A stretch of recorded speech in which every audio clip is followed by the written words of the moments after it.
दोस्तों एक बार फिर से स्वागत है आपका प्रजापति न्यूज में। वो काम तो सिर्फ भारतीय मुसलमान कर सकते हैं।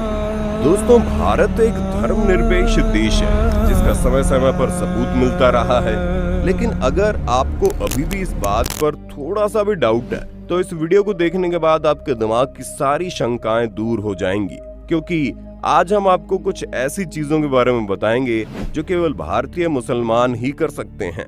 जी हाँ, जब आप उन चीजों के बारे में सुनेंगे तो आपके भी होश उड़ जाएंगे और आपको वाकई में समझ में आ जाएगा किस तरह हमारे भारत में हर एक धर्म को एक बराबर सम्मान मिलता है। लेकिन आपको वीडियो शुरू करने से पहले हमारी एक रिक्वेस्ट है। वीडियो के नीचे रेड कलर का सब्सक्राइब बटन दिख रहा होगा, उस पर क्लिक करके सब्सक्राइब कर लें और साइड में बेल आइकॉन भी दिख रहा होगा, उस पर भी क्लिक कर लें ताकि आपको वीडियो मिले सबसे पहले।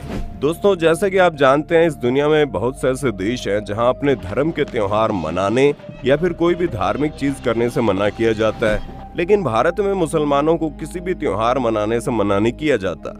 भारत में रमजान के समय मुसलमान पूरे 30 दिनों तक रोजा रखते हैं, जिसकी यहाँ पर कोई मनाही नहीं है।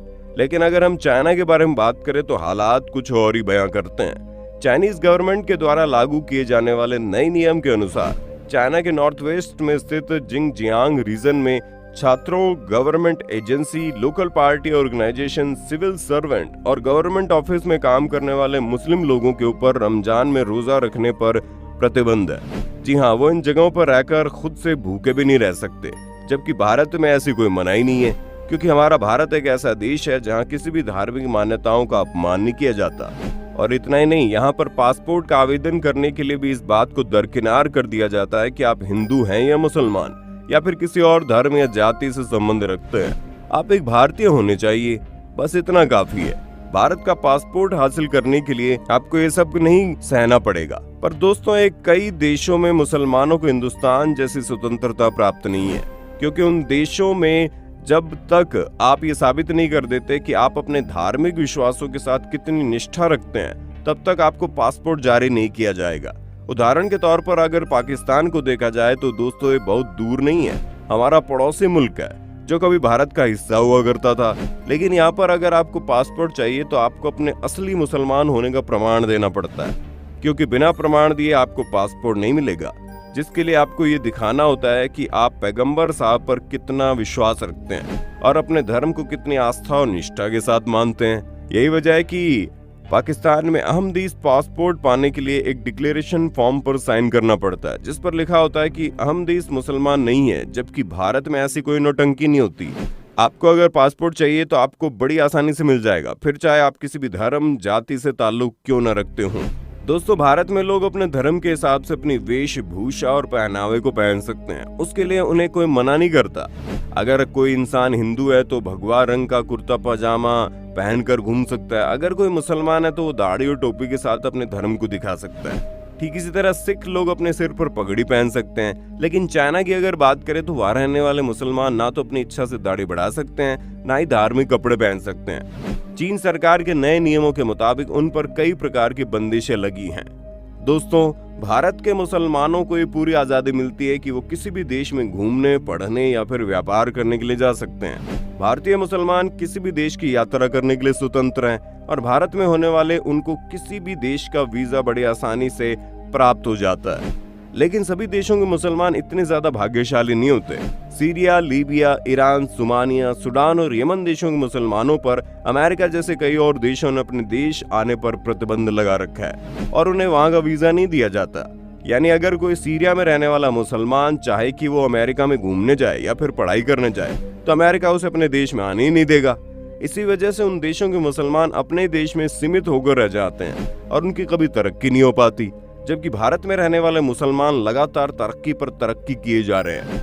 हाँ, अगर आपसी मतभेदों को किनारे कर दें तो भारत में रहने वाले मुसलमानों को एक बेहतर जिंदगी जीने का पूरा मौका मिलता है। बात अगर महिलाओं के अधिकारों की जाए तो आप दुनिया भर के अलग अलग देशों में देखेंगे, वहाँ पर मुस्लिम महिलाओं को मुस्लिम पुरुषों के मुकाबले बहुत ही कम अधिकार मिलते हैं। लेकिन भारत में ऐसा नहीं है। यहाँ पर मुस्लिम महिलाओं के अधिकार मुस्लिम पुरुषों के बिल्कुल बराबर है, फिर चाहे वो शिक्षा हो, नौकरी हो, पहनावा हो या फिर कुछ और।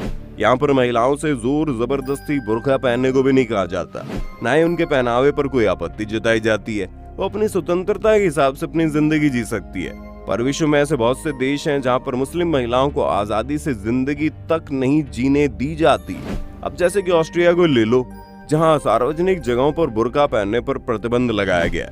सिर्फ इतना ही नहीं, बल्कि कई देशों में मुस्लिम महिलाओं के कपड़े अक्सर चर्चा का विषय बने रहते हैं। दोस्तों, हज मुसलमानों के लिए बहुत बड़ा धार्मिक स्थल है जो कि सऊदी अरब में मौजूद है और यहाँ तक पहुँचने में अच्छा खासा खर्चा भी लगता है। भारत में ऐसे बहुत से मुसलमान हैं जो आर्थिक रूप से इस यात्रा को करने में संपन्न नहीं है। लिहाजा भारत सरकार ऐसे मुसलमानों को हज की सब्सिडी के तौर पर अभी आर्थिक मदद भी देती आई है, जिसकी वजह से बहुत सारे मुसलमानों ने अपनी हज यात्रा पूरी कर ली है। लेकिन ताज़ा खबरों के अनुसार हज की सब्सिडी भले ही खत्म कर दी गई हो, लेकिन उसके पीछे की एक कारण है। वो ये कि केवल मुसलमानों को हज के लिए सब्सिडी मिल रही थी, जबकि हिंदुओं को उनकी कोई भी धार्मिक यात्रा करने के लिए पैसे नहीं मिल रहे थे। इसी पर ऑब्जेक्शन किया गया और अब सबको बराबर समझा जाता है। और यही वजह है कि जो आज़ादी भारत में रहने वाले मुसलमानों को मिलती है वो कहीं नहीं मिलती। वो चाहे तो बिल्कुल अपने धर्म को मानते हुए उसी पहनावे, उसी लाइफस्टाइल के हिसाब से अपनी जिंदगी जी सकते हैं, या फिर अगर वो चाहे तो एक मॉडर्न जिंदगी की तरफ अपना रुख कर सकते हैं। उन पर किसी भी एक तरह की जिंदगी जीने की जबरदस्ती नहीं है।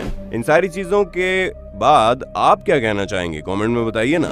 ऐसे ही वीडियोस देखते रहने के लिए चैनल को सब्सक्राइब करके बटन को फटाफट दबा दो। और हाँ, हम फिर मिलेंगे नई वीडियो में, तब तक के लिए जय हिंद जय भारत। दोस्तों, आपकी स्क्रीन पे 2 और वीडियोस दिख रही हैं, जिसे देखने के लिए आप इस स्क्रीन पर क्लिक करें। दोनों देखिएगा, बहुत अच्छी वीडियो बनी है।